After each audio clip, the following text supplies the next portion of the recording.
मंदिर में जाकर दिया लगाओ कि ना लगाओ, बेलपत्री चढ़ाओ कि ना चढ़ाओ, अगरबत्ती लगाओ कि ना लगाओ, भगवान को जल चढ़ाओ कि ना चढ़ाओ,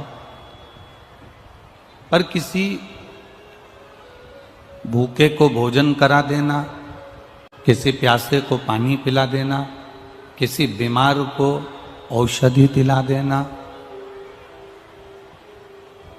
किसी विद्यार्थी को शिक्षक अपने रूप से शिक्षा की विद्या भी उसको दे दे।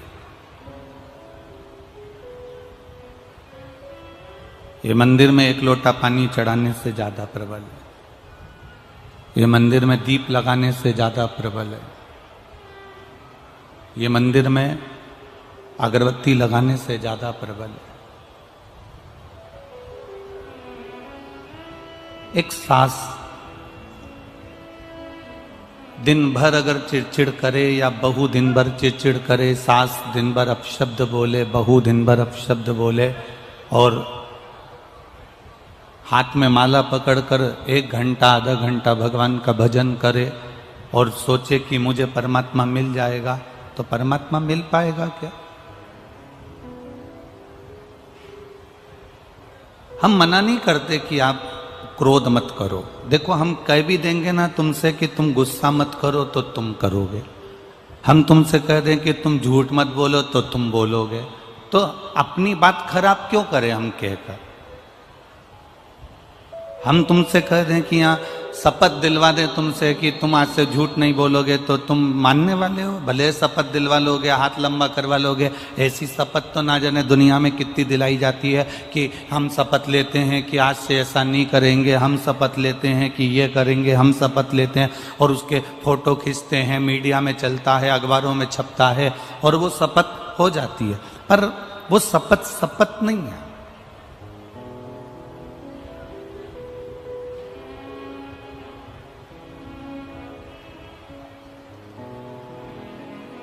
हम आपसे कह दें कि आप झूठ मत बोलना, आप क्रोध मत करना, आप गाली मत देना, आप अपशब्द मत कहना, हम कहकर अपनी बात को खराब क्यों करें? क्योंकि जितने बैठे हो ना पंडाल में, और जितने आस्था चैनल पर कथा सुन रहे हो, जितने टीवी पर कथा सुन रहे हो, जितने मोबाइल पर कथा सुन रहे हो, हम बोल दें कि तुम झूठ मत बोलो, हम बोल दें कि तुम गाली मत दो, हम बोल दें कि तुम अपशब्द मत बोलो, तो तुम कहीं मानने वाले तो हो नहीं। तो एक नियम बना लो बस, झूठ भी बोलो हम मना नहीं करेंगे, तुम्हें जो बोलना है तुम बोलो, गुस्सा भी करो मना नहीं है, पर एक नियम बनाओ कि मैं झूठ बोलूंगी तो सुबह 9 बजे से 11 बजे तक बोलूंगी। एक नियम बनाओ कि मैं गुस्सा करूंगी, क्रोध करूंगी तो दोपहर में 12 बजे से लेकर 2 बजे के बीच में करूंगी।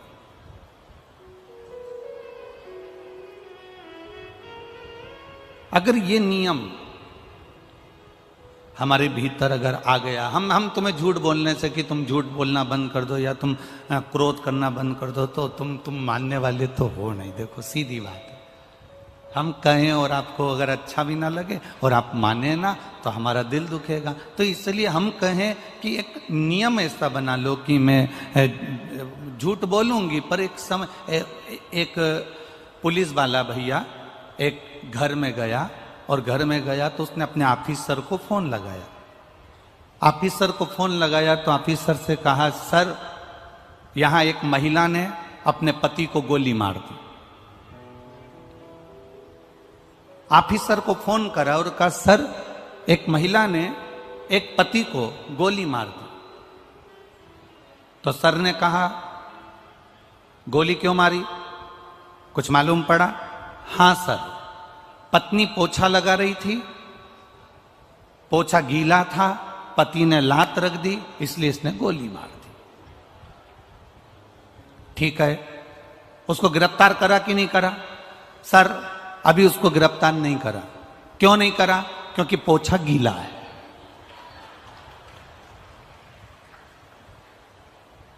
जब वो अपने पति को नहीं छोड़ी तो मुझे छोड़ेगी क्या? तो जब तक पोछा सूखेगा नहीं तब तक मैं उसको, अरे जम के तो बोलो, पकड़ूंगा नहीं। पोछा सूखने का इंतजार कर रहा है कि पोछा सूखेगा तब मैं इसको पकड़ लूंगा, पोछा सूखेगा तब मैं इसको पकड़ूं। अब वो पोछा सूखे नहीं तो पकड़ा ही नहीं।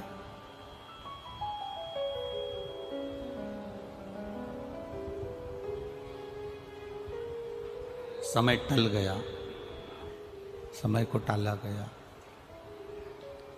बस शिव महापुराण की कथा कहती है कि जैसे पोछा लगाते समय तुम्हें क्रोध आ गया और तुम किसी को अपशब्द कह दिए, कहीं जाते समय तुम्हें क्रोध आ गया और तुमने किसी को अपशब्द कह दिया।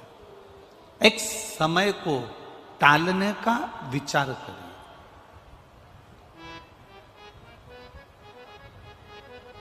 एक समय को दूर करने का विचार करें।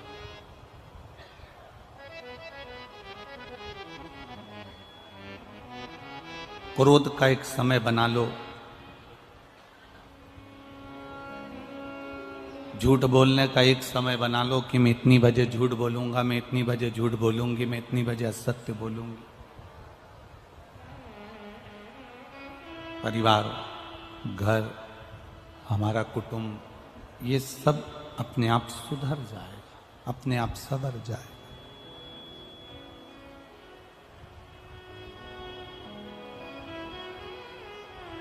करो, माला लेकर तुम बैठो भी, ठाकुर जी की सेवा भी करो, शिव जी की आराधना भी करो, शंकर भगवान की भक्ति भी करो।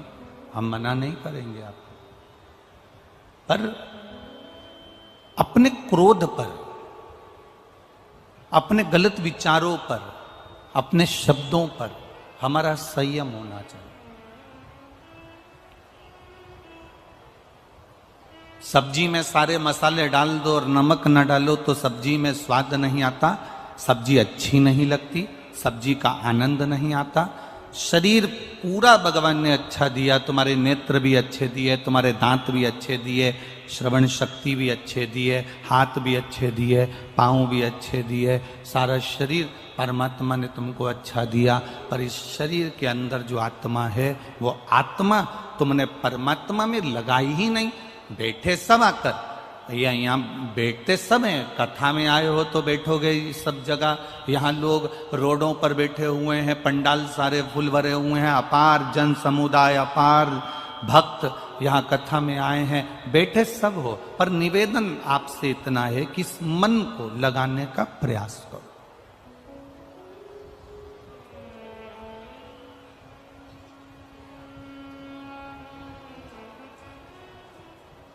इस चित्त को परमात्मा में लगाने का प्रयास करो। कई लोग आते हैं, कथा को सुनने के लिए बैठते हैं, और कई लोग आते हैं केवल आगे बैठने की जिद भी करते हैं, बैठ भी जाते हैं, और 15-20 मिनट बैठने के बाद इनको लगने लगती है कि अपनी गाड़ी में चली जाऊं, वहाँ गाड़ी में जल्दी जाके बैठ जाऊंगी तो जल्दी से निकल कर 5 बजते नहीं, ये 4 बजे से धीरे धीरे उठकर दूसरे को भी परेशान करो और दूसरे को भी मत सुनने दो, और खुद भी जल्दीबाजी में लोगों को परेशान कर कर जाने का प्लान करो। हमें समझ में नहीं आता कार्यकर्ता इन लोगों को आगे बिठा क्यों देते हैं। इनसे कुछ ले लेते हैं क्या कि दे दो 50-25 हजार रुपये, तुम्हें आगे बिठा देंगे, तुम 5 मिनट बैठना, उठ के चली जाना, जाओ। 4 लोगों को कष्ट भी दो, परेशान भी करो, पहले झगड़ के आगे बैठो भी सरी, और उसके बाद में 5 बजे नहीं, उससे पहले जाने की अपनी गाड़ी में बैठ जाऊं, गाड़ी में बैठ जाऊं और जल्दी जाने का तुक लगा लें।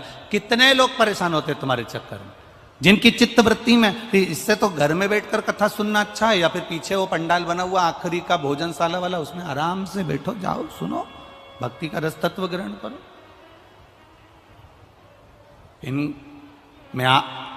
ये इतने लोग कथा के आगे के डी में बैठे हैं, मैं इनकी बात नहीं करूंगा, परंतु जो पीछे पीछे पीछे पीछे बैठे हैं, कभी हम जिस बिल्डिंग में ठहरे हैं उस बिल्डिंग में आके खड़े होकर देखना, ये सुबेरे 4 बजे से 1 जैसे आसन लगा के नहाने के बाद बैठ जाते हैं, तो उठते तक नहीं है कहीं जाने के लिए, केवल जगह के चक्कर में। केवल जगह के चक्कर में। और ये कार्यकर्ताओं से पूछना, ये बनखंडेश्वर महादेव कमेटी से पूछना, इन्होंने इतनी कथा करवाई होगी, इतने बड़े बड़े संत साधु सन्यासी तपस्वी साधक उपासक सब आए होंगे जिन्होंने अपनी निर्मल वाणी से यहां प्रवचन दिया होगा, कथा करी होगी। पर इस बनखंडेश्वर महादेव कमेटी से पूछना कि ऐसे शिव भक्त इन्होंने कभी जिंदगी में नहीं देखे होंगे जो सुबह 4 बजे से जगह संभाल कर बैठते हैं। इस कमेटी के लोगों से पूछना कि इन्होंने इस कथा में क्या पाया। इस कमेटी के लोगों से पूछना कि इस कथा में इन्होंने क्या देखा।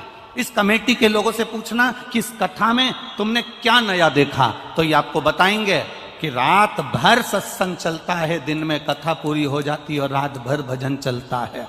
रात को 1-1 बजे तक भंडारे चलते हैं, लोग उनका दर्शन करने आते हैं। सुबह उठकर 4 बजे से लोग स्नान कर कर फिर बैठ जाते हैं। क्या चलता है? दूसरी कथाओं का स्मरण करोगे तो हमें नहीं मालूम कि उसमें यह सब होता है कि नहीं होता, पर शिव महापुराण का एक तत्व ही अलग है, शंकर के ओघड़ी का तत्व ही अलग है। और जितने कार्यकर्ता यहां सेवा में लगे हुए हैं, जितने तुम्हारे यहां वेद पुराण हुए हैं उसमें और इसमें एक अंतर तुमको लगेगा। इसमें सेवा का आनंद आएगा, इसमें सेवा से ऊपोगे नहीं, तुम्हें सेवा से उपज नहीं होगी कि अब मैं थक गया। इसमें सेवा का आनंद आएगा। कोई अगर बांट रहा होगा ना, तुम खड़े हो जाओगे, लाओ मैं दोना दे देता हूं, लाओ तुम खिचड़ी भरो, लाओ तुम पोहा भरो, लाओ तुम पूड़ी दो, मैं देता हूं। इसमें सेवा का आनंद आता है।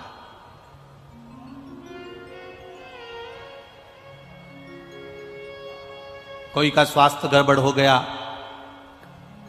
बनखंडेश्वर महादेव कमेटी के लोग यहां खड़े होकर माइक में बोल रहे, डॉक्टर साहब की टीम जहां कहीं भी हो वो यहां पर आ जाए और आगे आकर सेवा करे। हम ऐसे डॉक्टर साहब को भी नमन करते हैं और ऐसे बनखंडेश्वर समिति को भी नमन करते हैं जो आवाज लगाकर बुला रहा है। टीम कहाँ है डॉक्टर साहब की? बुलाओ उनको और जल्दी से दिखाओ इनको, बुलाओ उनको, दिखाओ इनको।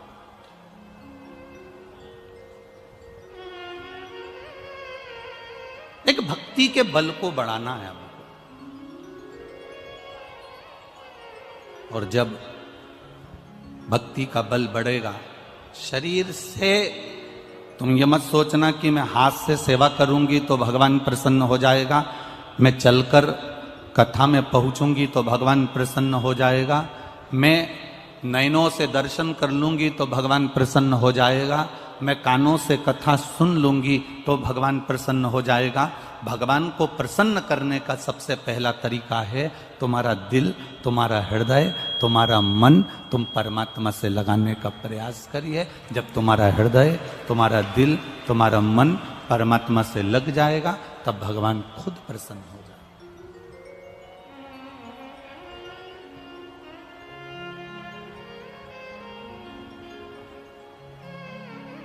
कौन सी भाषा, कौन सी भाषा मेरे भगवान समझते हैं? भोजपुरी बोलोगे तो भगवान समझ जाएगा, अरे जम के तो बोलो। गुजराती बोलोगे तो समझ जाएगा, अंग्रेजी बोलोगे तो समझ जाएगा, मराठी बोलोगे तो समझ जाएगा, तमिल की बोलोगे तो समझ जाएगा, मद्रास की भाषा बोलोगे मद्रासी समझ जाएगा, बंगाल की भाषा बोलोगे समझ जाएगा। कभी तुमने विचार करा कि तुम उत्तर प्रदेश में रहते हो, गुजरात जाते हो तो गुजरात की भाषा तुम्हें नहीं आती, महाराष्ट्र जाते हो तो महाराष्ट्र की भाषा तुम्हें नहीं आती, महाराष्ट्र के लोग यहाँ आते हैं तो उनको उत्तर प्रदेश की भाषा नहीं आती, जो यहां से वहां जा रहा है उसको वहां की भाषा नहीं आ रही, वो वहां से यहां आ रहा है उसको वहां की भाषा नहीं आ रही। जरा विचार करना, मेरे भोलेनाथ गुजराती की भी भाषा सुनते हैं, मेरे भोलेनाथ मराठी की भी भाषा सुनते हैं, मेरे भोलेनाथ तमिल की भी भाषा सुनते हैं, मेरे भोलेनाथ बंगाली भी भाषा सुनते हैं, मेरे भोलेनाथ मद्रासी भी सुनते हैं, मेरे भोलेनाथ उत्तराखंड की भी सुनते हैं, मेरे भोलेनाथ असम की भी सुनते हैं। कभी विचार करना, क्या मेरे भगवान कितने स्कूल में पढ़ने गए होंगे जो इतनी सारी भाषाएं उनको आती होगी? गुजराती गुजराती भाषा में विनती कर रहा है, मराठी मराठी भाषा में विनती कर रहा है। विद्वज्जन संस्कृत में विनती कर रहे हैं, साधारण व्यक्ति हिंदी में विनती कर रहा है, कोई गुजराती, कोई मराठी, कोई बंगाली, कोई पंजाबी है, कोई तेलुगु, सब अपनी अपनी भाषा में विनती कर रहे हैं। कभी विचार करना, क्या भगवान इतनी भाषा को जानते हैं? क्या भगवान इतनी भाषा को सुनते हैं? तो हमारा शास्त्र कहेगा, हमारा भविष्य पुराण कहेगा, हमारी अग्नि पुराण कहेगी, हमारी नर्मदा पुराण कहेगी, हमारी पद्म पुराण कहेगी और हमारी कूर्म पुराण कहेगी कि भगवान इतनी भाषाओं को नहीं जानते, भगवान तो केवल एक भाषा जानते हैं। जो दिल से पुकारता है भगवान उसके हृदय की भाषा को पहचान जाते हैं। अब हाथी ने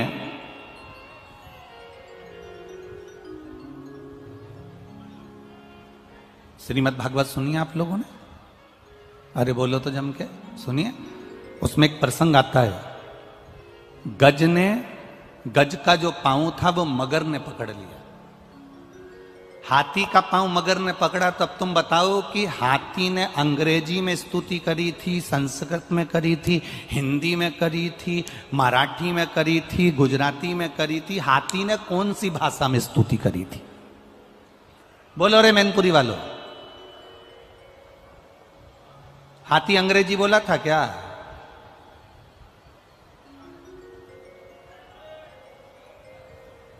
अच्छा, एक बहुत पढ़े हुए लोग रहते हैं ना, जो बात बात में अंग्रेजी झाड़ते हैं, जरा जरा सी बात में अंग्रेजी के शब्द बोलते हैं। कई लोग ऐसे भी होते हैं व्यासपीठ पर बैठकर भी अंग्रेजी के शब्दों का प्रयोग करना चाहते हैं जिससे हमारी वैल्यू बढ़े। जो अंग्रेजी पढ़े हुए हैं, जरा जरा सी बात में अंग्रेजी बोलते हैं। एक विचार करना, उस अंग्रेजी पढ़े हुए व्यक्ति के पीछे कुत्ता लग गया। अब तुम कुत्ते के सामने कह रहे excuse me, excuse me, excuse me, please please please.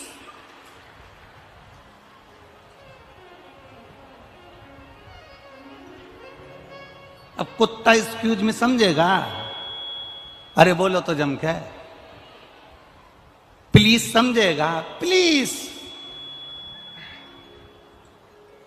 Please excuse.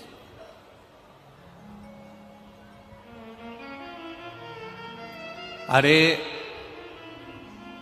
कुत्ता को भगाना है तो देसी में बोलना। हट!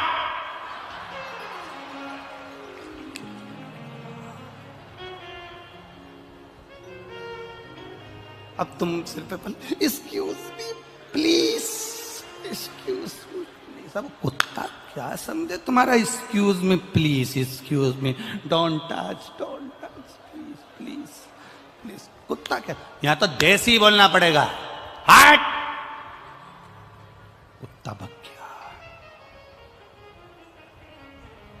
अब तुम कहो कि भगवान गुजराती समझता होगा, भगवान अंग्रेजी समझता होगा, भगवान हिंदी समझता होगा, भगवान संस्कृत समझता होगा, भगवान बंगाली समझता होगा, भगवान ये समझता होगा। भगवान अगर भाषा समझता होता तो हाथी ने कौन सी स्तुति करी थी? हाथी ने, जो हाथी था, हाथी की जो भाषा होती है, हाथी उस भाषा में चिंघाड़ा, और भगवान उस चिंगाड़ की भाषा नहीं, भगवान उसके कलेजे की, दिल की भाषा सुन ली है और दौड़ पड़े। चींटी को कष्ट होता है, वो हिंदी अंग्रेजी नहीं बोलती, कोई भाषा नहीं बोलती, चींटी का दिल दुखता है तो परमात्मा सुनता है। गौ माता को कष्ट आता है, गाय रोती है तो परमात्मा सुनता है। कुत्ते को अगर तकलीफ होती है, कुत्ता चिल्लाता है, उसकी भाषा कोई नहीं जानता, पर परमात्मा दिल की भाषा जानता है। आप कितनी भी स्तुति कर रहे हो, कितनी भी प्रार्थना कर रहे हो, 4 घंटे आंख बंद करके बैठे हो, 2 घंटे से माला पकड़ कर बैठे हो, भगवान को उससे कोई मतलब नहीं होता। भगवान को केवल तुम्हारे दिल से मतलब होता है। तूने कितनी देर मेरे से दिल लगाया है, तू कितनी देर मेरा स्मरण करी है, तू मुझे मन से कितना पुकारा है। तूने मुझे एक बार अगर दिल से पुकारा होता तो मैं तेरे सम्मुख में खड़ा होता। तूने मन से कब पुकारा? पत्र आए हैं, देखिए।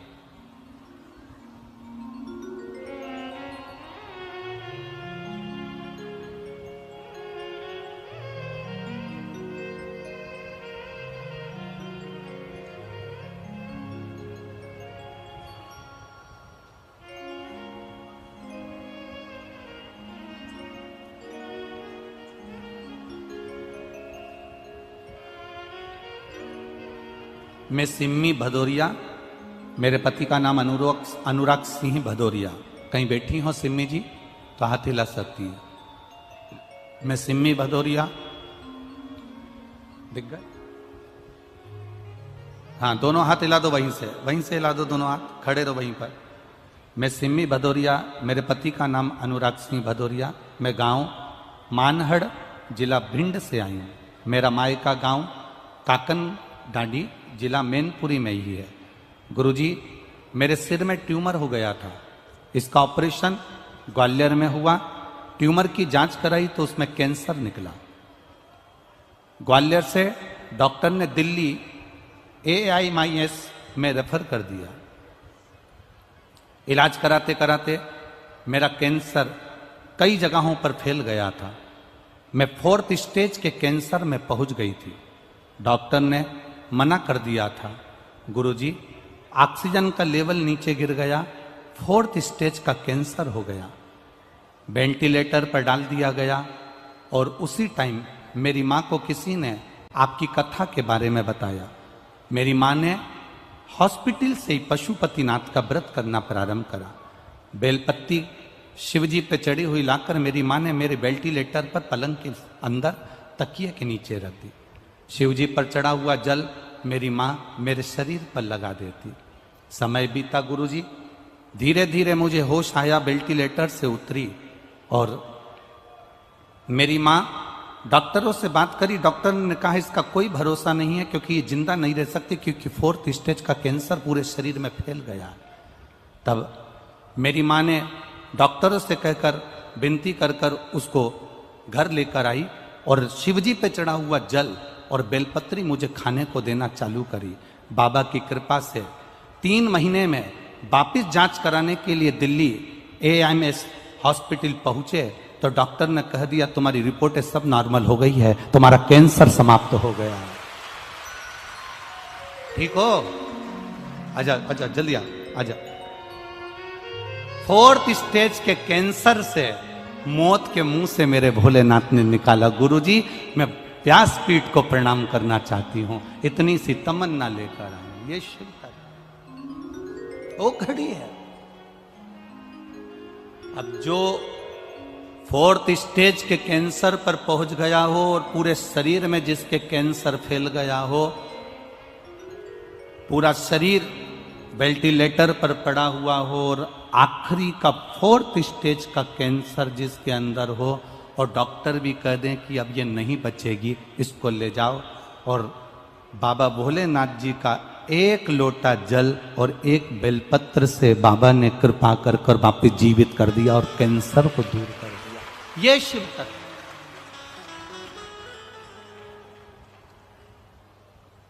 ये ओघड़ी है। खाली न जाता कोई दर से तुम्हारे, खाली न जाता कोई दर से तुम्हारे, मैं भी खड़ा हूँ नदी बाहे पसारे, मैं भी खड़ा हूँ नदी बाहे पसारे, अपने हृदय से, अपने हृदय से लगा लगा लो, गिरी जा जा रही हो, उठा लो, उठा लो। 4th स्टेज का कैंसर हो और 4th स्टेज के कैंसर पर भी डॉक्टर कह दें कि तुम समाप्त की ओर हो, प्राण छूट रहे हैं तुम्हारे, और विचार करिएगा कि उसको हाथ पकड़कर मेरे भोलेनाथ जी पार उतार दिए हो, तो जरा विचार करिएगा कि जीवन की घड़ी में शिव तत्व कितना काम आ सकता है। शिव तत्व कितना काम आ सकता है।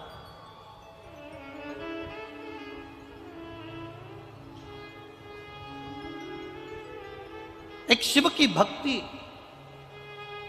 एक शिव का विश्वास, एक शिव का भरोसा हमारी जिंदगी को सार्थकता दे।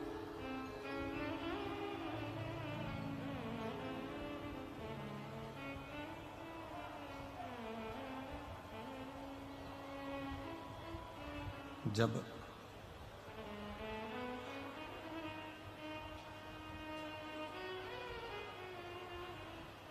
शिव की अविरल भक्ति की ओर हम बढ़े,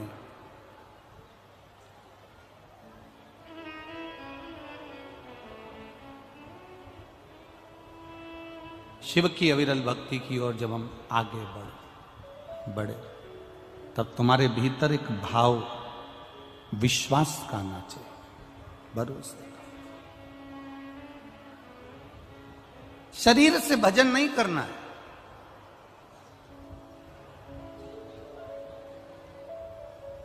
इस शरीर का करा हुआ भजन हमारे लिए मूल नहीं है। हमारा मूल है हमारे हृदय से किया गया भजन,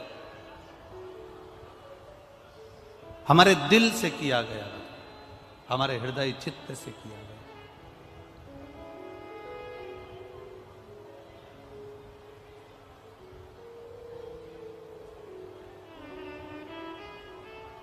और जब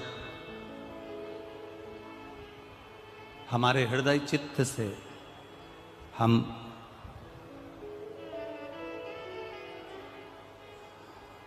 प्रभु के भजन को धारण करते हैं तो जीवन का एक आनंद हमारे भीतर समाहित होता है।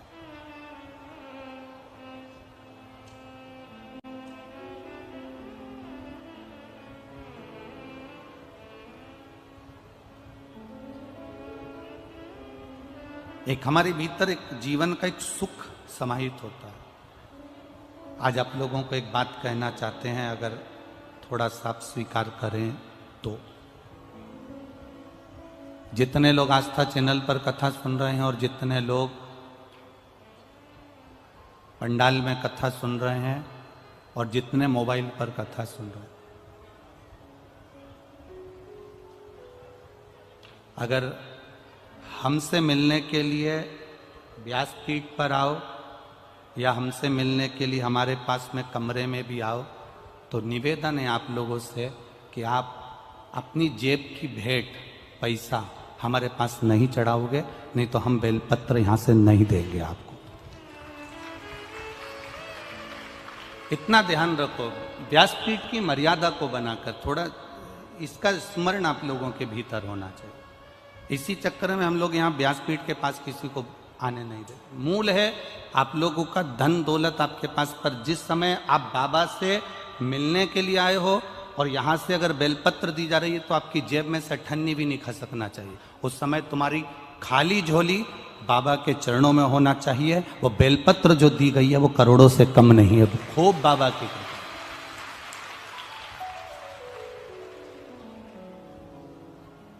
आप करो शिव की भक्ति, मना नहीं।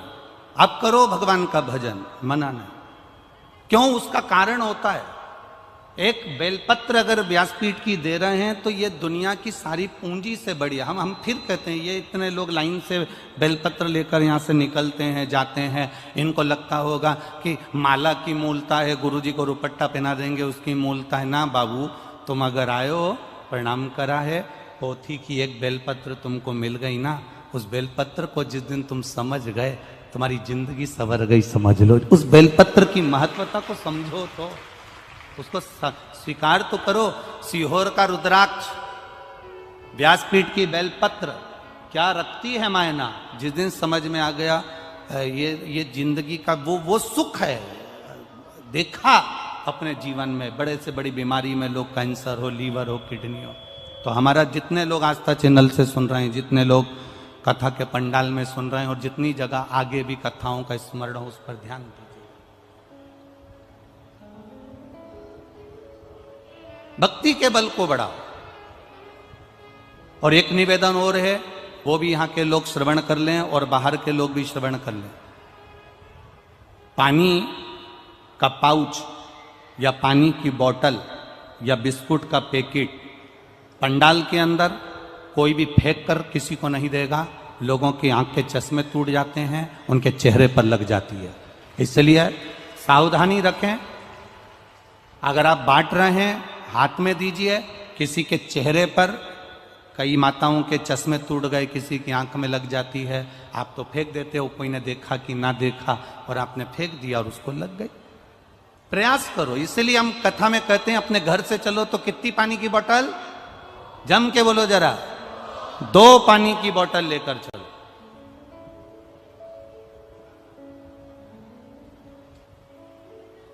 और एक बिछाने का, जम के बोलो जल्दी से, आसन। मैनपुरी वाले बड़े समझदार हैं इस मामले में, तो आसन लेके चलो। आया, बैठे, सत्संग किया, कथा करी, आनंद लिया, भक्ति करी, भजन किया, कीर्तन किया और चल दिया। शिव तत्व को जानिए, शिव का स्मरण करें। शिव कथा कह रही है, सब्जी में मसाले होंगे और नमक नहीं होगा तो सब्जी का कोई महत्व नहीं है। शरीर अच्छा है, बैठ भी गए और दिल परमात्मा से नहीं लगा पाए तो फिर उस भजन का कोई मोल तत्व नहीं। इस हृदय को लगाना जरूरी है, इस चित्त को लगाना जरूरी है, इस मन को परमात्मा तक लेकर जाना जरूरी है। ये एक लड़के का एक पत्र है, जो लड़का कभी भगवान के मंदिर नहीं गया और भगवान से उसका हेत ना जुड़ पाया। पूनम श्रीवास्तव, पति संजय कुमार श्रीवास्तव, बेटा उमंग श्रीवास्तव, निवासी कानपुर। कहीं बैठे हो हाथ हिलाइएगा, आप ही हैं, दोनों हाथ हिला दो एक बार। पूनम श्रीवास्तव, पति का नाम संजय कुमार श्रीवास्तव, बेटे का नाम उमंग श्रीवास्तव, निवासी कानपुर। गुरुजी, मेरे भोले बाबा का मैं क्या वर्णन करूं गुरुदेव, भोले बाबा ने हमको इतना दे दिया कि हम अब क्या कहें। गुरुजी, मेरा बेटा 3 साल से सरकारी नौकरी की तैयारी कर रहा था, हम उससे हमेशा कहते थे मंदिर जाया कर, जल चढ़ाया कर। लोगों के प्रश्न जैसे वो भी हमारे सामने प्रश्न रख देता था, भगवान क्या करने वाले हैं, मंदिर जाकर क्या हो सकता है। गुरुदेव, मैंने बेटे से कहा केवल एक बार तू मंदिर जाना चालू कर दे। वो सीहोर वाला महाराज व्यासपीठ से बोलता है, छाती ठोक ठोक कर बोलता है कि शंकर अगर हाथ पकड़ लेगा तो दुनिया में किसी के हाथ जोड़ने की जरूरत नहीं पड़ेगी, तू जा, शिव के मंदिर जा। बच्चे ने शंकर के मंदिर जाना चालू करा, जो मानता नहीं था शिव को मानना प्रारंभ करा, 1 लोटा जल चढ़ाना प्रारंभ करा। और जो बेटा 3 साल से सरकारी नौकरी की तैयारी कर रहा था, उसको कोई रिजल्ट नहीं आया। बच्चे ने हाई कोर्ट की पेपर दिया और हाई कोर्ट का पेपर देने के बाद बच्चे ने कहा, अब देखता हूं तेरे शंकर जी और तेरा सीहोर वाला महाराज क्या करता है। मेरे बाबा का मैं क्या वर्णन करूं, पशुपति व्रत प्रारंभ किए, शिवजी से एक बार कहा, एक चावल का दाना चढ़ाकर कहा, बाबा इसकी सुन लेना नहीं तो विश्वास उठ जाएगा। बाबा ने ऐसी कृपा करी, 2 महीने के अंदर बेटे का रिजल्ट आ गया और रक्षा मंत्रालय में बेटे का सिलेक्शन हो गया। और बेटा ज्वाइनिंग लेने से पहले व्यासपीठ को नमन करना चाहता है। बेटा आया है क्या? आप आए हुए, बैठो, बेटे से बाद में बैठो। ये शिव कथा, ये शिव की उदाहरण, ये शिव की करुणा।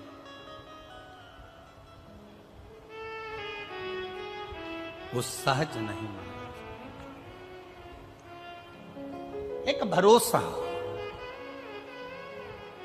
एक विश्वास, एक दृढ़ता और एक भीतर का जो भरोसा है, भीतर की जो दृढ़ता है, भीतर का जो एक आनंद है, वो परमात्मा से मिलाने का कार्य करता है। वो भीतर से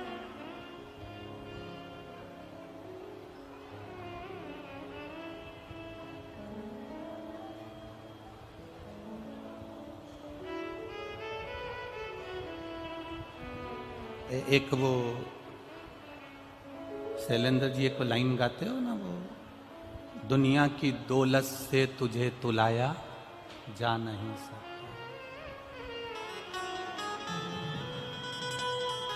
केवल उसको गाना नहीं है, बस गुनगुनाना है। मेरी हर सांस पर दाता फकत अधिकार तेरा है। मेरा क्या था क्या मेरा है, मेरा क्या था क्या मेरा है। तुझे दुनिया की दौलत से तेरे एहसान का बदला चुकाया जा नहीं सकता। प्यार ऐसा दिया तूने भुलाया जा नहीं सकता। जब शिव कृपा करते हैं, जब शंकर उदारता करते हैं, जब शिव करुणा करते हैं, दुनिया की सारी दौलत एक तरफ पटक दो और शंकर की करुणा एक तरफ। बहुत बहुत ध्यान देना। जैसे वो दीदी ने लिखा 4th स्टेज का कैंसर, और 4th स्टेज का कैंसर और पूरे शरीर में फैल जाए, आप जरा अंदाजा लगाना और किसी विद्वान डॉक्टर से पूछना क्या वो बच सकता है? 4th स्टेज का कैंसर जब पूरे शरीर में फैल गया, ट्यूमर फट गया, उसको ऑपरेशन हो गया और पूरे शरीर में अगर कैंसर फैल चुका है तो व्यक्ति का बचना बड़ा कठिन, बड़ा मुश्किल है। पर कहीं शिव की उदारता, शिव की करुणा एक ऐसी होती है, शिव की कृपा एक ऐसी होती है जो कि काल के मुख से भी मेरा महाकाल बचा कर ले जा सकता है।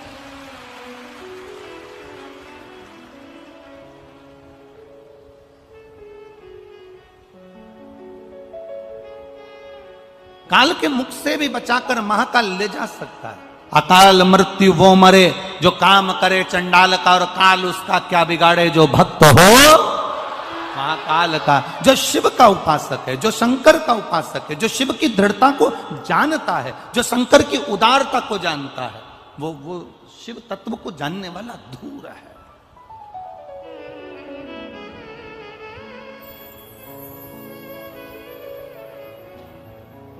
शिवपुराण कर रही है,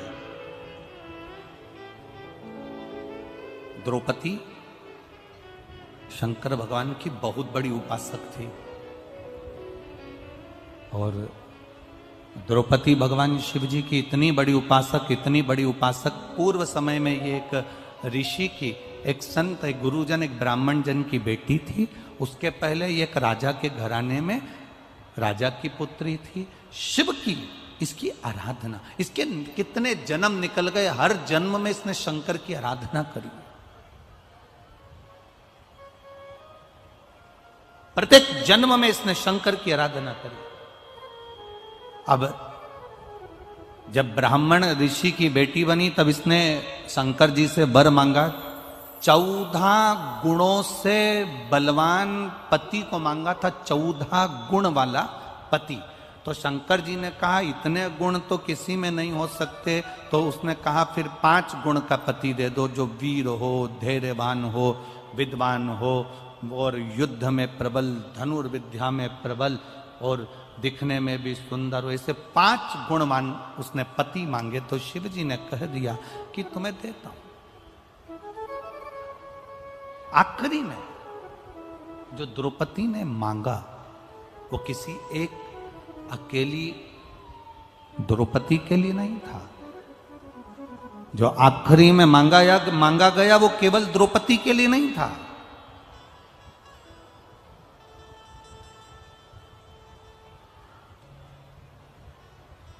जो आखिरी में मांगा वो द्रौपदी ने खुद के लिए नहीं मांगा। द्रौपदी ने क्या मांगा? एक वर और दे दीजिए भोलेनाथ। शंकर जी ने कहा मांगो कौन सा वर? स्त्री की पवित्रता का वर दे दीजिए। एक नारी की पवित्रता का वर दे दो।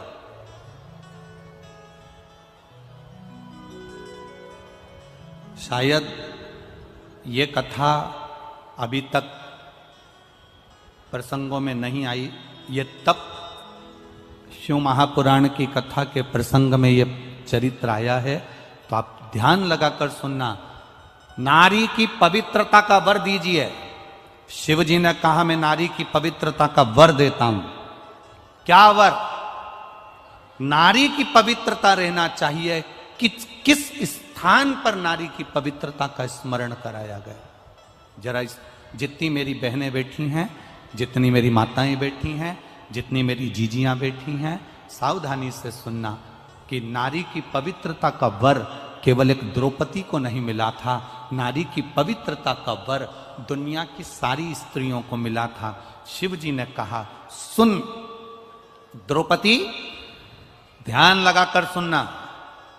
पहला नारी की पवित्रता का वर देता हूं। जब एक मां अपने छोटे से बच्चे को दूध पिलाती है, स्तनपान कराती है, उसकी सेवा करती है, छोटा सा बच्चा जब गोदी में गंदगी कर देता है, छोटा सा बच्चा जब गोदी में कपड़ों पर भी गंदगी कर दे, उसकी गोदी में उसने गंदगी कर दी, तो शिव महापुराण की कथा कहती है, भगवान देव अधिदेव महादेव कहते हैं वो नारी उस समय पर भी अपवित्र नहीं होती, तो भी वो पवित्र ही मानी जाती है। आप में से कितनी माताएं बैठी हैं जिनकी बहू का बच्चा छोटा सा है और बहू के बच्चे ने बहू की गोद में गंदगी कर दी, तो बहू बार बार नहाने जाती होगी? है कोई? जम के बोलो जरा, है? नहीं। क्यों? सास कह देती है अरे क्यों बेटा, बच्चा छोटा है ना, छोटे बच्चे की गंदगी नहीं लगती, छोटे बच्चे की अपवित्रता नहीं लगती। छोटा सा बच्चा गोदी में है, गंदगी कर दिया, छोटा सा बच्चा गोदी में है, गंदगी करा, और माँ भगवान की भक्ति में लगी है, माँ भगवान के भजन में लगी है, माँ कोई अच्छे कार्य में लगी है, उसके बाद भी माँ को अपवित्रता नहीं लगती है। दूसरा, बहुत ध्यान से सुनना, जितने आस्था चैनल पर मेरी बहनें सुन रही हैं और जितने फेसबुक यूट्यूब पर सुन रहे हैं और जितने इस पंडाल में सुन रही हैं, बहुत ध्यान लगाकर सुनना।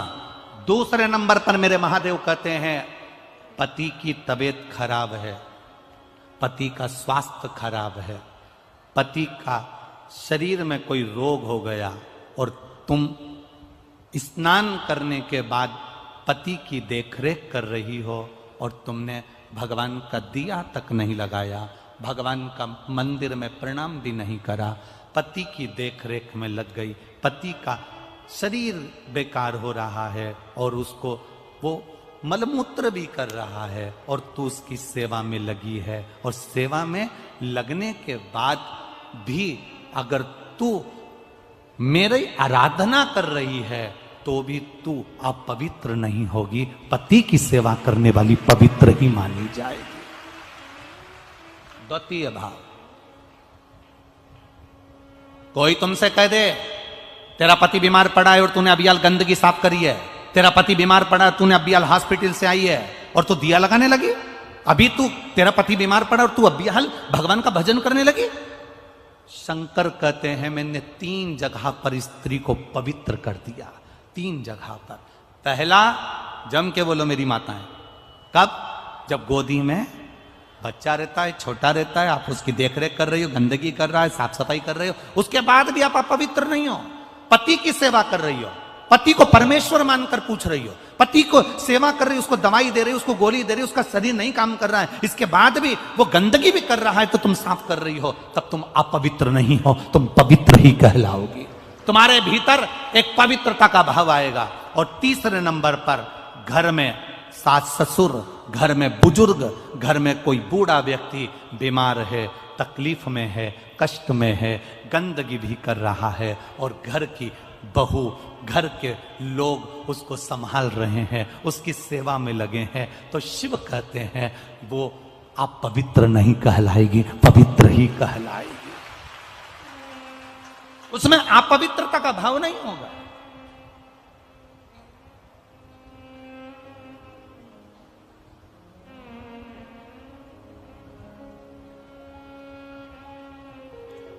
अगर आज बहुओं से अगर कथा के माध्यम से कोई कह दे कि तुम्हारे सास ससुर बीमार पड़े हैं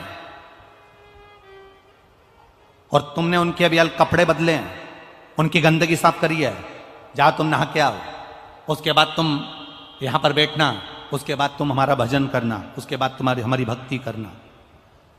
अब भगवान की भक्ति से बड़ी सास ससुर की सेवा है कि सास ससुर की सेवा से बड़ी भगवान की भक्ति है? ईमानदारी से बोलना।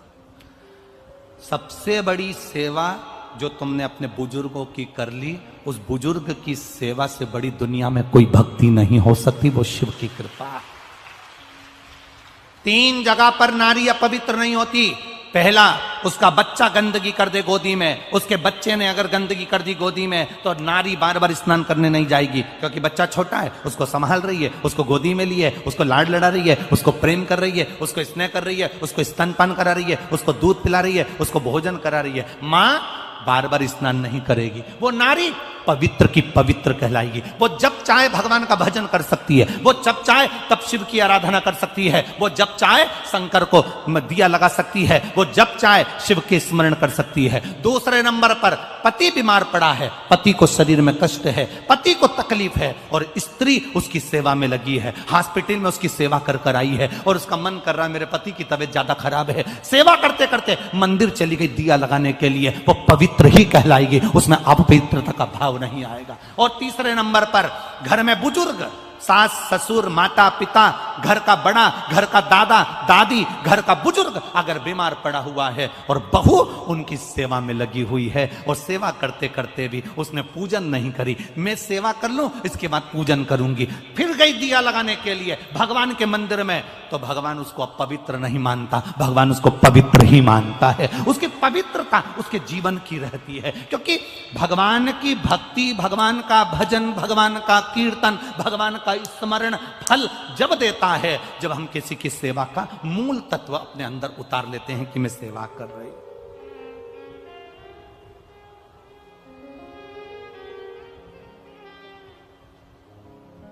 ये हमसे लोग पूछते हैं, गुरु जी आप कहते हो कि भगवान 3 महीने में सुन लेता है, आप कहते हो कि भगवान 3 महीने के अंदर सुन लेता है, ऐसा शिव महापुराण में होता क्या है जो 3 महीने के अंदर भगवान सुन लेता है? और हम यहां पर भी कहकर जा रहे हैं, जिसने 1 गिलास पानी पिलाया है, 1 अन्न का दाना खिलाया है, जिसने किसी को सेवा दी है, यहां बैठकर आप कुछ ना कुछ इस पूरे प्रागण्य में सेवा कर रहे हो, खाली नहीं जाएगा। 3 महीने का इंतजार करना, तुम्हारा पत्र कहीं ना कहीं कथा में मैनपुरी का पत्र भी वहां पर प्राप्त होगा, लिखा होगा।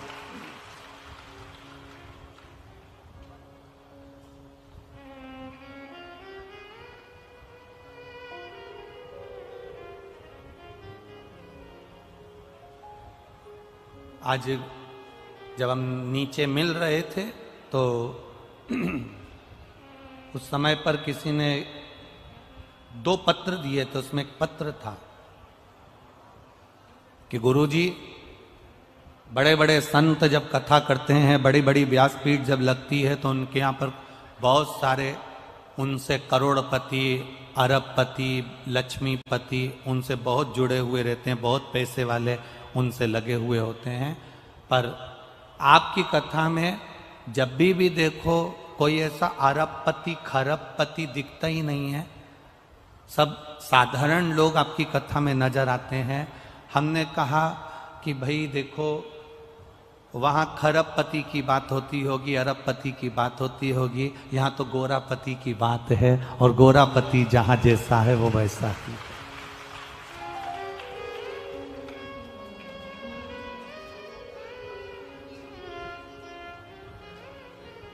एक किसी ने कहा था बहुत पहले कि गुरुजी आप क्या वीआईपी कथा नहीं करते हो क्या? हमने कहा वीआईपी कैसी होती है? अब कथा भी वीआईपी होती है, वीआईपी कथा नहीं करते क्या? हमने कहा वीआईपी कैसे होती है? कहा गुरुजी अच्छे सोफे वोफे लगे हों, कालीन मालीन बिछा हो, बेहतरीन झूमर वूमर टंग रहे हो और बेहतरीन जो वीआईपी लोग हों, जिन्होंने खूब अच्छा अच्छा डोनेशन दिया हो, वो ऐसे सोफे पर बैठे हैं और आप आओ और कथा करो और अपने घर जाओ, ऐसी वीआईपी कथा। हमने कहा ये शंकर भगवान के यहाँ कोई वीआईपी नहीं चलता। जितने उनकी बारात में वीआईपी आए थे वो तो खुद पीछे चल रहे थे, जो नॉन वीआईपी थे वो आगे चल रहे थे। शिव के यहाँ चलता कौन है? भगवान नारायण लक्ष्मी को लेकर आए, लक्ष्मी बड़ी सज धज के आई। भगवान शंकर की शादी में इतनी सुंदर तैयार होके आई माता लक्ष्मी। 7 अप्सराएं लक्ष्मी जी का श्रृंगार कर रही थी। लक्ष्मी जी का श्रृंगार देखकर भगवान नारायण को बड़ी प्रसन्नता हुई। भगवान विष्णु ने कहा, जिंदगी में पहली बार तुझे अप्सराएं तैयार कर रही है, तू कहां जा रही है? लक्ष्मी जी बोल रही, शंकर जी की शादी में जा रही हूं।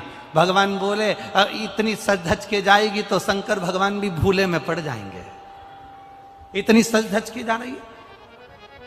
श्रृंगार कर कर रतन माणिक रतन आभूषण श्रृंगारित कर कर माता लक्ष्मी शंकर जी की शादी में गई थी। सरस्वती मैया श्रृंगार कर रही थी, अप्सराएं श्रृंगार कर रही थी। ब्रह्मा जी ने पूछ लिया, ब्रह्माणी कहां जाने की तैयारी है? शंकर जी की शादी है इसलिए मैं तैयार हो रही हूं। वो भी तैयार हुई, इंद्राणी तैयार हुई, सारी देवता सारी देवियां एक से बढ़कर एक श्रृंगार करके तैयार हुए। और तैयार होते से ही सबसे आगे ये खड़े हुए। शंकर भगवान को बोला भगवान विष्णु ने, तुम्हारी शादी है, चलो बारात लेकर। शंकर भगवान बोले, अभी नहीं चलूंगा, थोड़ी लेट चलूंगा। तो भगवान इंद्र ने कहा, मुहूर्त तो आज का ही है। शंकर भगवान बोले, मैं ऐसे मुहूर्त नहीं मानता, मैं मुहूर्त नहीं देखता। काल और महाकाल ये 2 बिना मुहूर्त के हैं।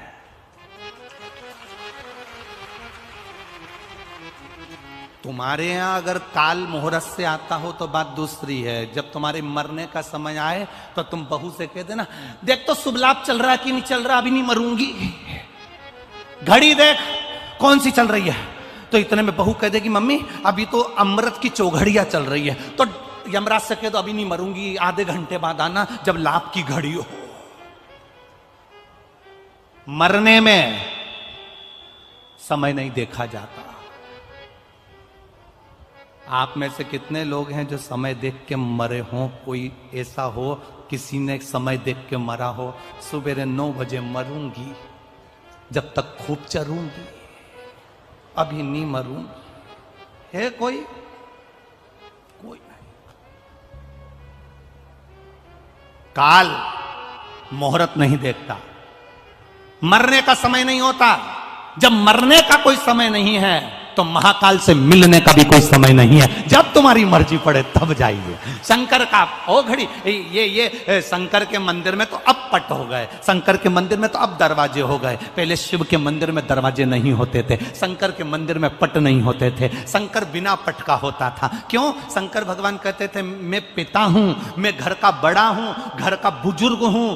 इसलिए घर का जो बड़ा होता है, घर का जो बुजुर्ग होता है, घर में जब बेटे बड़े हो जाते हैं, बहुएं आ जाती हैं, पोता पोती बड़े हो जाते हैं, तो घर की जो बुजुर्ग माँ होती है ना, वो कमरे में नहीं सोती, हॉल में सोती है। उसको मालूम है मेरे बच्चों को कब मेरी जरूरत पड़ जाए मुझे आवाज लगा देंगे। शंकर के मंदिर में पट नहीं होता, शंकर के मंदिर में दरवाजा नहीं होता, शंकर के मंदिर में कोई द्वार नहीं होता। शंकर के मंदिर तो खुले होते थे, वो तो अब मंदिर में दरवाजे होने लगे, अब मंदिर में पट होने लगे। शंकर भगवान के मंदिर में ना पट है, ना झंझट है, ना कपट है और ना कपाट है। शिव तो ओघड़ी है। कहा मुहूर्त निकल रहा है, चलो। कई लोग हमसे कह देते हैं, महाराज जी आप बताओ कौन सी मुहूर्त में दुकान खोलें, आप बताओ कौन से दिन दुकान खोलें, आप बताओ कौन सी चौघड़िया में दुकान खोलें। हम उनसे कहते हैं, जिस दिन तुम्हारे दिल से शंकर जी का नाम निकल जाए और शिव जी पर भरोसा तुम अगर करना चालू कर दो, किसी भी दिन दुकान खोल लेना, 1 नंबर चलेगी, ये निश्चित है।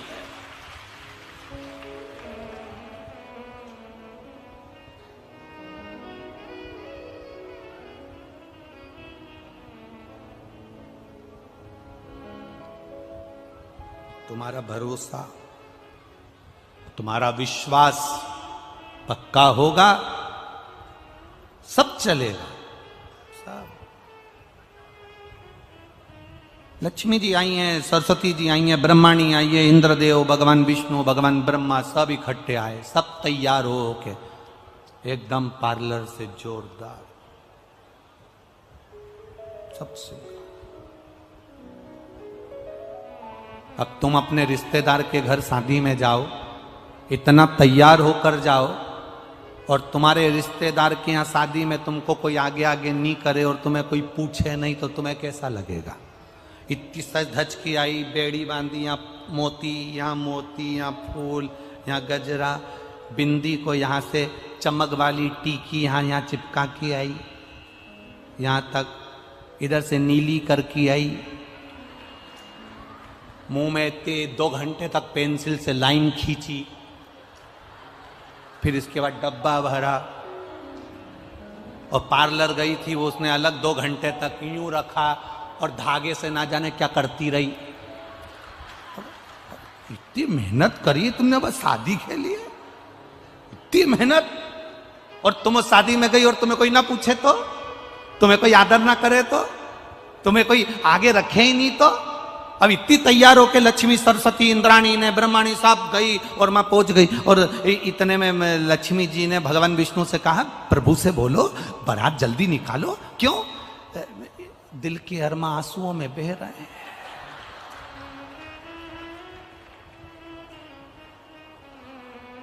$20,000 का मेकअप 5 मिनट में बह रहा है।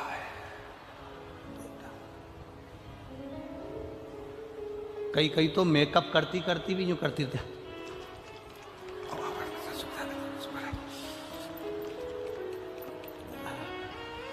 अब इधर अब बेचारा पति आया, हाँ क्या है, इसको पकड़ो जल्दी से। अब पति ने बेचारा यूं कर रहा और ये लगी अपनी,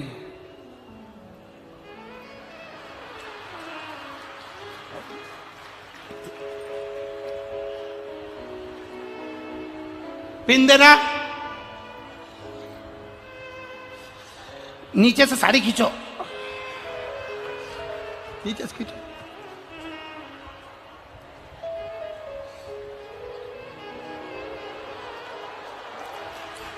और खींचो, और थोड़ी सी और खींचो। अब पति बोला, ये क्या करूं? फेंक दो मेरे ऊपर। क्या करूं? नीचे रख दो। कैसी लग रही? अब पति बोला, ऐसी लग रही जैसे हरी घास में भैंस चर रही है। अब बोले सो कहा बोले तो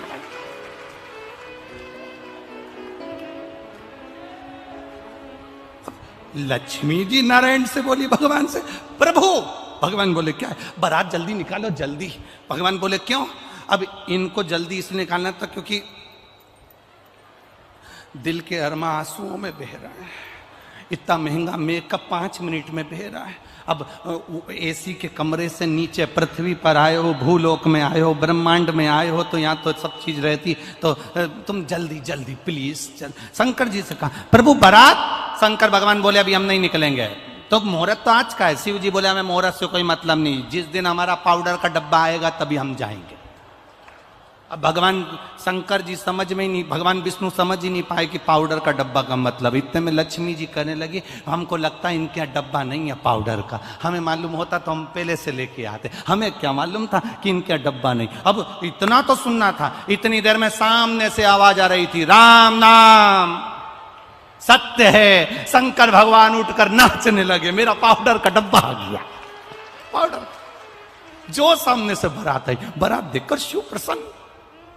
राम नाम सत्य, राम नाम सत्य। लगाई आग, रात तैयार, इनने भस्मी चढ़ाई, तैयार होके बैठे। और इतने में भगवान ब्रह्मा जी बोले, तुम्हारे लिए रथ लाए हैं, उस पर बैठ जा। शंकर जी बोले, रथ पे नहीं बैठूंगा मैं मेरे नंदी पर बैठूंगा। नंदी पर बैठ गए। तो नंदी पे बैठे तो भी उल्टे, नंदी का मुंह इधर, शंकर जी का मुंह उधर।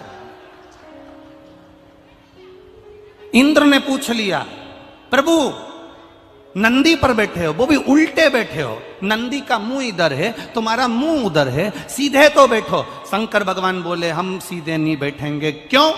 क्योंकि नंदी का मुंह उधर, हमारा मुंह इधर। इसलिए क्योंकि बारात को आगे से नंदी देखेगा, पीछे से हम देखेंगे। पूरा मैनेजमेंट हमारा, पूरा मैनेजमेंट। अब लक्ष्मी जी ने नारायण जी से कहा, हम आगे नाचें कि पीछे? प्रसंग ये स्त्रियों में ये बड़ी विचित्र बात हो जाती है। जब बारात निकलती है ना, तो वो बार बार अपने जीजा जी से कहती है, ढोल वाले को पीछे भेजोगे कि आगे? हम आगे नाचे कि पीछे? अब ढोल वाला इधर बजाता बजाता उसने देखा यहाँ पे तो कोई निछावर आ नहीं रही, तो ढोल वाला भी धीरे धीरे डम डम करता हुआ आगे चले गया। तो ये नाचती नाचती, अब लक्ष्मी जी पूछ रही हम आगे कि पीछे, क्योंकि नंदी का मुंह इधर और शंकर जी का मुंह इधर। लक्ष्मी जी से भगवान विष्णु बोले, तुम्हारी मर्जी हो, जहां पे नाच लो, देखो ये तो बारात है, कहीं पर भी नाच सकते हो, ठीक है। दुनिया की बड़ी विचित्र रीति है। शादी होती है तो दुनिया के लोग शादी में दूल्हे के आगे चलते हैं। कहां चलते हैं? जम के बोलो जरा, आगे। दुनिया की रीति बड़ी विचित्र है। शादी होती है तो पूरे रिश्तेदार आगे चलते हैं, और जब कोई मर जाता है तो सारे रिश्तेदार पीछे चलते हैं। इससे यह मालूम पड़ता है कि तुम्हारे सुख के समय पर, तुम्हारी खुशी के समय पर, तुम्हारे धन दौलत के समय पर सारे रिश्तेदार आगे रहेंगे, और जैसे ही तुम्हारी दुख की घड़ी आई, कर्जे में लदालुम हुए, सारे रिश्तेदार पीछे चले, सब पीछे। अब शिव जी आगे। अब इतने में ब्रह्मा जी ने भगवान शंकर जी से कहा, प्रभु जी आपकी बारात चल रही है, थोड़ा आपसे निवेदन है। शंकर भगवान बोले, बोलो क्या बात है? तुम पूरे तन पे तुम्हारे भस्म रमी है, नग्न वेशधारी हो, कुछ नहीं, थोड़ी सी नीचे से कुछ लपेट लेते तो अच्छा लगता। शंकर भगवान बोले, रुको अभी हम आते हैं। और शंकर जी अंदर गए और जो नीचे का आसन था वही लपेट लिया। अब आसन में कोई बद्दी मद्दी तो थी नहीं, तो वो बंधे कैसे? तो उनके गले का जो सांप था उसको निकाल के उससे कह दिया तू यहाँ लपेट जा, और उसको लपेट दिया और नंदी पे बैठ गए। अब इनको क्या मालूम था भोलेनाथ जी को कि आगे जो बारात चली तो उसमें ब्रह्मा जी ने सहनाई वालों को आगे लगा दिया और उन्हें पुंगी बजाना चालू कर दिया। अब जैसे ही उन्हें पुंगी बजाना चालू करी तो जो नीचे बंधा था वो भी धीरे धीरे बलबला। अब जैसे ही तैयार हुआ, तो आसन फिर से खुल गया। आसन खुलते से ही ब्रह्माणी ने ब्रह्मा जी से कहा, दूल्हे से तो कह दो कुछ पहन ले। ब्रह्मा जी फिर नाचते नाचते गए, प्रभु आसन खुल गया तुम्हारा। शंकर भगवान ने कहा, तेरे को कहा था नीचे बंधे रहे, खुला क्यों? प्रभु आपकी शादी है, मैं नहीं नाचूं। शंकर भगवान बोले, हमारी शादी में केवल हम नाचेंगे, बाकी का कोई नहीं नाचेगा। अब नीचे बंधा, शिव जी की बारात चली।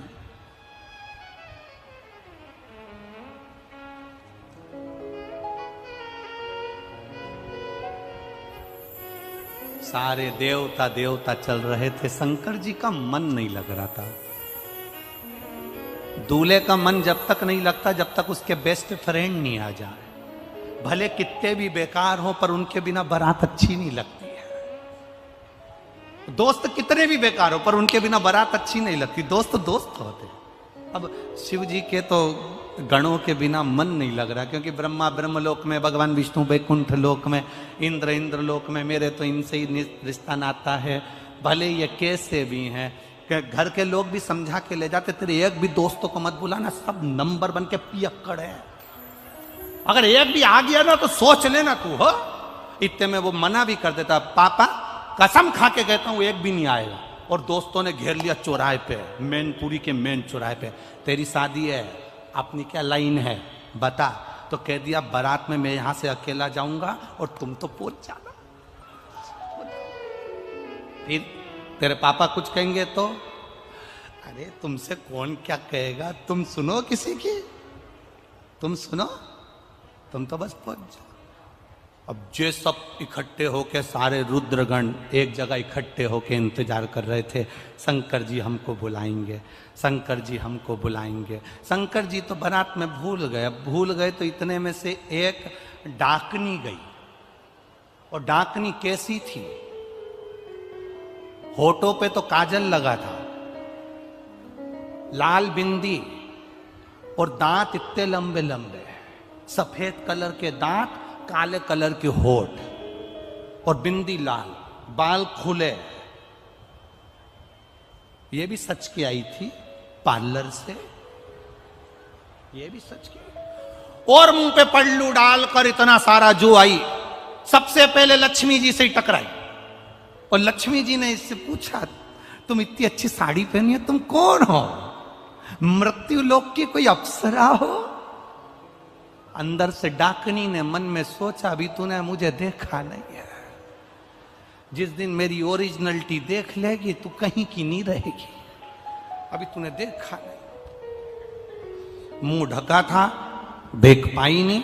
लक्ष्मी जी ने कह दिया, एक बार मैं तुम्हारा चेहरा देखना चाहती हूं। हम देवलोक की हैं, लक्ष्मी हैं, देवलोक में तो इतनी सुंदर सुंदर अप्सराएं होती हैं, पृथ्वी की अप्सरा को मुझे देखना है। इतने में डाकनी बोली, मैं अपना चेहरा नहीं दिखाऊंगी। डाकनी ने पल्लू पकड़ के रखा और लक्ष्मी जी के दिखा कि नहीं दिखा। भगवान नारायण ने कहा, लक्ष्मी क्या बात है, क्यों बहसबाजी कर रही हो? ये देवलोक की अप्सरा से ज्यादा सुंदर है पृथ्वी की अप्सरा, इसलिए इनका चेहरा देखना है। भगवान विष्णु ने ध्यान लगाकर देखा तो लक्ष्मी जी से कहा, मत देखना, तू किसी को देखने के लायक नहीं बचेगी, बिल्कुल मत देख।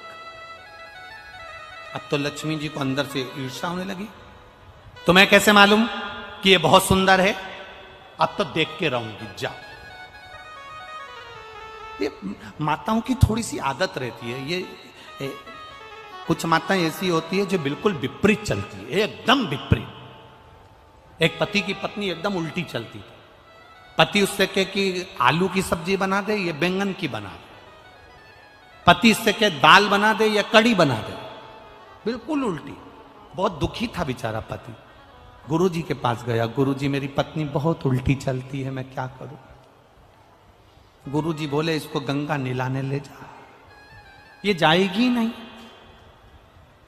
गुरुजी ने कहा, तू कहना पूरे गांव के लोग गंगा नहाने जा रहे हैं, अपने पास समय नहीं है दुकान से, इसलिए अपन गंगा नहाने नहीं जाएंगे।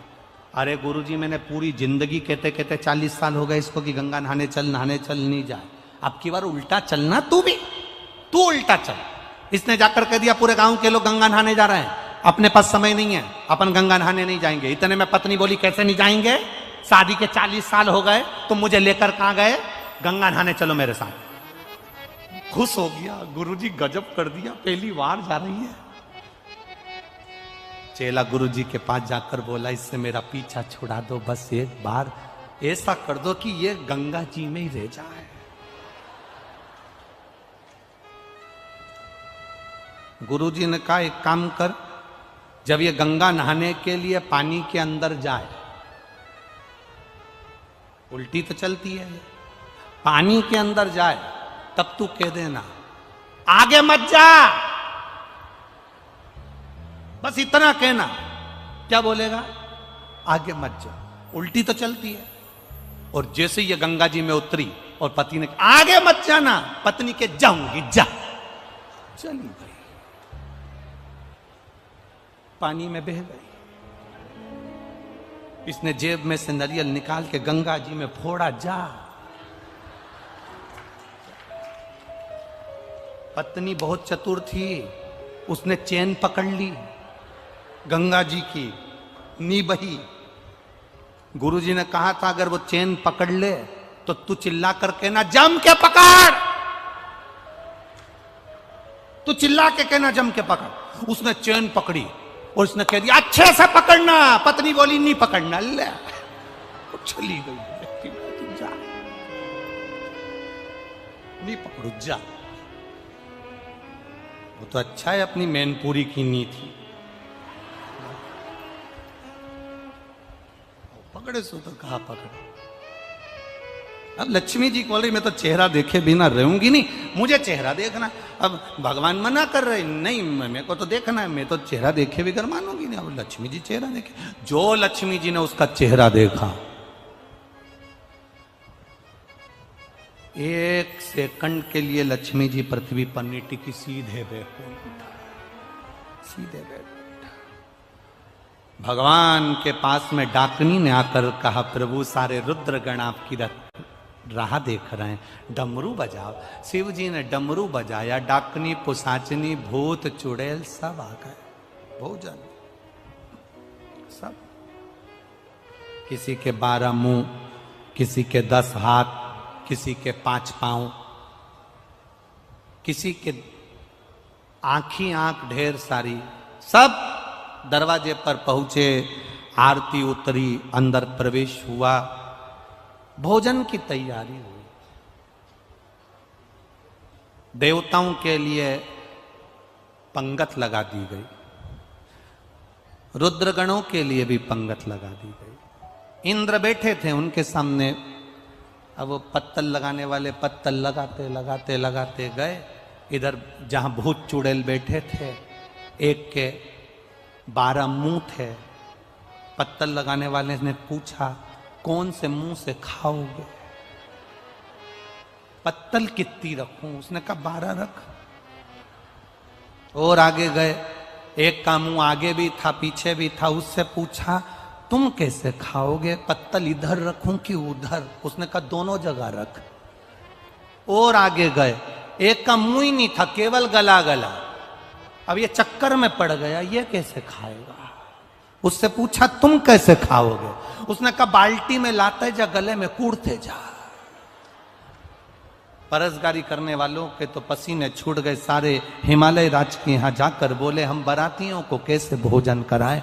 देव ऋषि नारद ने कहा घबराओ मती, ब्रह्मा जी से पूछो कि बारात को कैसे भोजन कराया जाए। ब्रह्मा जी से पूछा बारात को कैसे जिमाए। ब्रह्मा जी ने कहा देवता बैठ के जिम रहे हैं, पंगत में जिम रहे हैं, सारे देवता बैठकर आराम से भोजन कर रहे हैं। ये तो कर रहे हैं हमने माना, पर ये भूत चुड़ैल का क्या करें, इनको भोजन कैसे कराएं? ब्रह्मा जी ने कहा घबराओ मती, यहां से लेकर वहां तक सारे बर्तन भर भर के रख दो और एक एक भूत चुड़ैल के हाथ में एक एक प्लेट और एक एक चम्मच दे दो, और इनको जैसे गाय को खला में छोड़ें ऐसे इनको छोड़ दो, खान दो।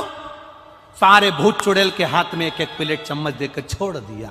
इंद्रदेव ने ब्रह्मा जी से पूछा, देवता बैठ के भोजन कर रहे हैं, ये तो पंगत हो गई, पर ये रुद्रगण खड़े खड़े डाकनी पिशाचनी चुड़ैल भूत खा रहे हैं, इनके खाने का कोई नाम होगा क्या? ब्रह्मा जी बोले इसी को कलयुग में बफेट कहेंगे। यही कलयुग में बफर कहते।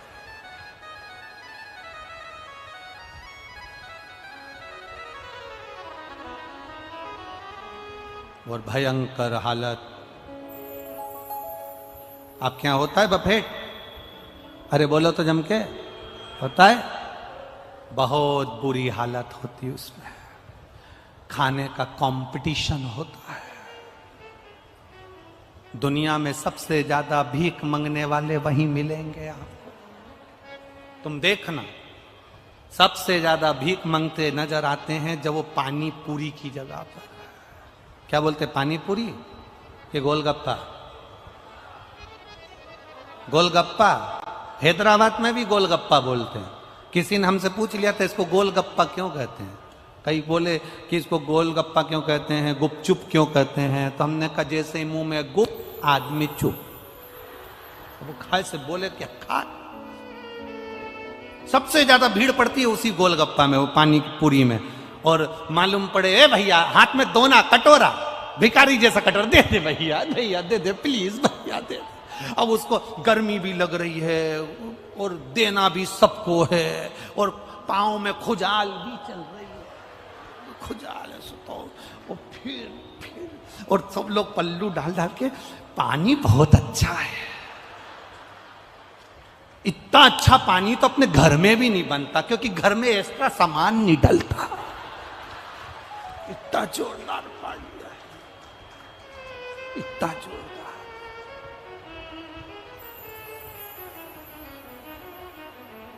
बहुत।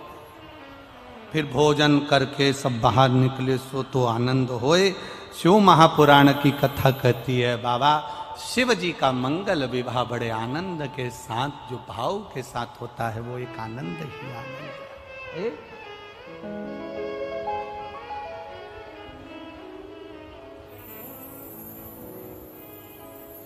अरे लुटा दिया भंडार काशी वाले, कर दिया माला ओ भोला, सब दुख काटो हमारा। वेश मंगल मंगलकारी, वेश मंगल मंगलकारी, शमशान वासी हमारा, शमशान वासी हमारा। ओ भोला, सब दुख काटो हमारा। ओ भोला, सब दुख काटो हमारा। शिव कथा कर रहे, भगवान शंकर का संवाद कर रहा, शिव तत्व कर रहा। 3 जगह पर नारी को पवित्रता का भाव वर्णित कर दे। अब जितनी माताएं बैठी हैं वो भी मुख से बोलेंगी। पहला स्थान कौन सा बताया? बच्चा जब छोटा है, गोदी में है, वो बच्चा गंदगी भी कर रहा है तो भी नारी पवित्र है। दूसरा स्थान कौन सा बताया? पति की सेवा अगर पत्नी कर रही है, पति सेवा में लगी है तो वो पवित्र है। तीसरा स्थान कौन सा बताया? घर के बुजुर्ग, माता पिता, सास ससुर की सेवा में लगी है, वो पवित्र है। ये पवित्रता का भाव वर्णित किया।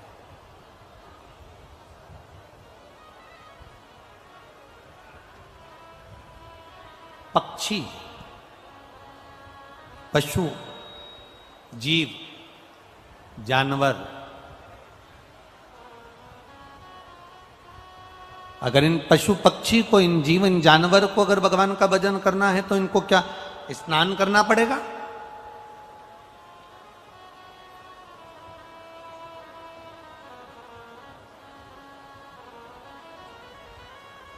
क्या इनको उस स्नान के बाद पूजन करेंगे तो उसका क्या फल प्राप्त होगा? कल एक प्रसंग पर अपन रुके थे कि सौभाग्यवती नारी, सुहागिल स्त्री जब सुहागिलें करती हैं, अब यहाँ पर गौरनी बोलते हैं कि सुहागिल बोलते हैं, जो भी आप लोग बोलते होगे वो अपने ऊपर है, आप लोगों के ऊपर है। तो जब सौभाग्यवती नारी गोदी में ये सती मैया के प्रसंग से ये प्रसंग है, ध्यान देना महाराज, बहुत बहुत स्मरण में रखिएगा। आपके कोई पूछे तो आप लोगों को जवाब देने में दिक्कत नहीं आएगी और आप उस पर का स्मरण करेंगे।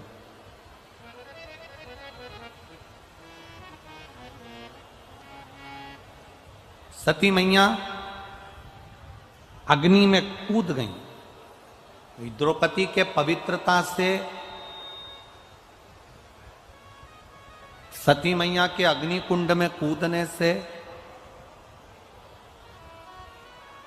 और माता पार्वती के प्रागट्य से और पार्वती जी के मंगल विवाह से शिव जी के साथ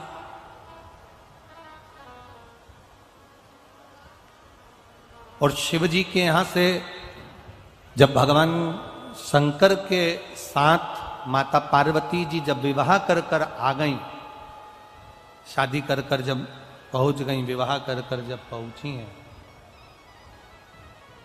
और लक्ष्मी, सरस्वती, गायत्री, इंद्राणी, ये सभी देवियां जब कैलाश धाम पर एकत्रित हुई,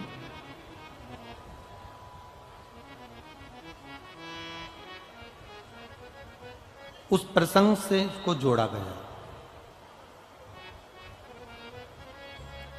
सती मैया क्रोध की अग्नि में यज्ञ कुंड के अंदर जाकर कूद जाती हैं और उनको श्राप लग जाता है कि तुम देव यज्ञ में देवताओं